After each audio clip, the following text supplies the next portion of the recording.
साथियों नमस्कार, नमो बुद्धाय, जय भीम। इस वक्त हम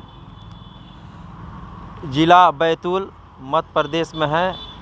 हम एक ऐसा स्थान दिखा रहे हैं आपको अपने चैनल के माध्यम से जहां पर बाबा साहब की बैठी हुई प्रतिमा है। बैतूल भीमनगर में हूं और हम यहां कुछ जानकारी लेते हैं। आज यहां पर कठिन चीवरदान कार्यक्रम आयोजित किया गया था, जिसमें जय भीम नमो बुद्धाय। जय भीम नमो। आपसे हमारी दूसरी मुलाकात आप सभी लोगों से 16 अप्रैल 2023 को हम लोग यहाँ आए थे। फिर एक वर्ष बाद फिर मुलाकात हो गई। तो आज आपके यहाँ कठिन चीवरदान कार्यक्रम था, जिसमें 3 महीना भिक्षु लोग एक ही जगह एक ही स्थान पर रहते हैं और उपासक उपासिका के सहारे ही रहते हैं। तो आप लोग का यहाँ धम्म पद यात्रा भी निकाला गया कठिन चीवरदान का लेकर के। तो क्या मैसेज देना चाहती हैं हमारे चैनल के माध्यम? आपका नाम? मेरा नाम गीता नागले है और मैं बडोरा भीमनगर में रहती हूँ। चूँकि आज का जो कार्यक्रम था वो सिर्फ कहना चाहिए बैतूल के लिए ही नहीं, ये पुण्य स्मरण ऐसा है कि हमारे पूरे भारत के नागरिकों के लिए, यहाँ तक कि जन जन के लिए, चाहे वो देश हो या विदेश हो, पूरे व्यक्ति विशेष के लिए यह कार्यक्रम आयोजित किया गया था। और इसका जो पुण्य का जो लाभ है वो सबको मिले, इस हेतु ये आयोजित किया गया था।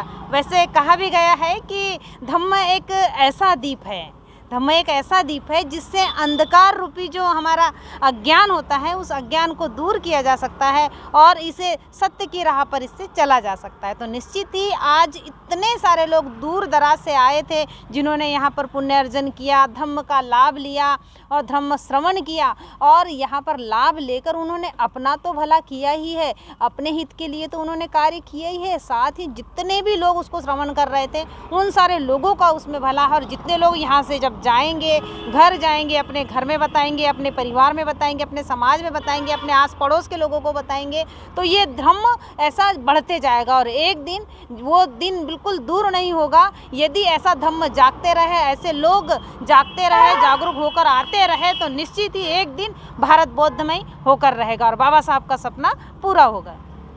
यहाँ मैं देखा हूँ सबसे ज़्यादा महिला लोग जो उपासिका हैं, ये लोग की सबसे ज़्यादा भागीदारी थी। उसके बाद में पुरुष थे। और एक बात यहाँ पर अच्छी लगी कि महिला लोगों को जो उपासिका थी उनको कुर्सी मिला था बैठने के लिए, उपासक नीचे बैठे थे। उसके बाद में शेष उपासक जो कुर्सी खाली थी वहाँ पर उपासक लोग बैठे थे। यहाँ पर बहुत बड़ा सम्मान यहाँ के उपासक लोग दिए।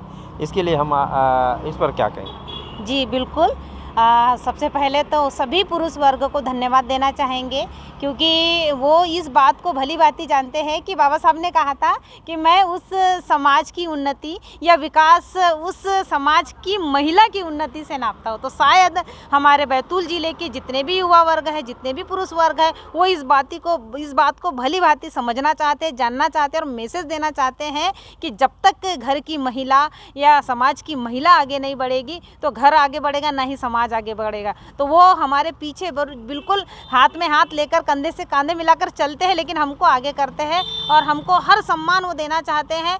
मतलब जो भी बाबा साहब का जो सपना था कि महिलाओं को आगे बढ़ाना है, महिलाओं को हर सम्मान मिलना चाहिए, तो उसमें वो पूरी कोशिश में लगे रहते हैं। और महिलाएं भी इस बात को अच्छी तरह जानती है कि हमको जो धम्म का काम हमको सौंपा गया है, बाबा साहब के सपने को हमको पूरा करना है, उसको बड़ी तल्लीनता के साथ में करती हैं।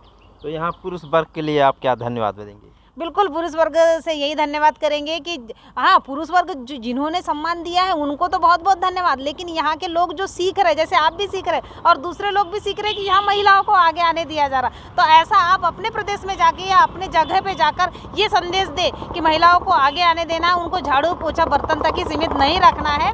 जैसा कि 50% भागीदारी हमको मिलती है संवैधानिक अधिकार के बदौलत, तो क्यों न समाज को जगाने में हमारी 50% नहीं 100% भागीदारी हो।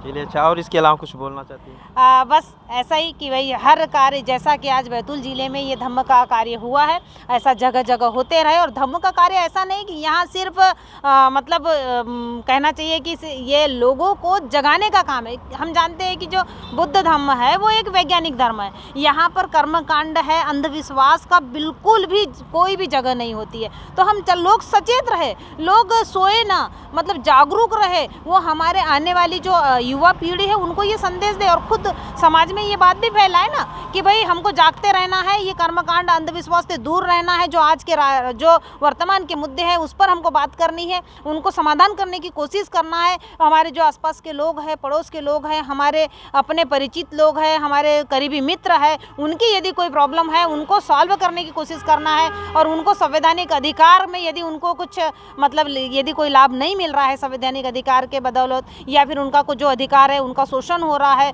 तो उसमें हमको जाग कर उनका साथ देकर उनको संवैधानिक अधिकार बताकर उनको वो लाभ देना चाहिए। यही हमारी पूरी कोशिश रहती है। और आज का जो धम्म का कार्य हुआ है इसका भी संदेश पूरा यही है कि जहाँ भी कहीं भी अगर हमारी ज़रूरत है कि किसी भी कोई भी और जिसको भी मालूम है कि हाँ मैं इसकी मदद कर सकता हूँ तो हमको पूरी तरह से करना चाहिए और हमें पूरी मदद उनकी करनी चाहिए। बस यही संदेश मैं इस पुण्य अर्जन से लेना चाहती हूँ और देना भी चाहती हूँ। धन्यवाद।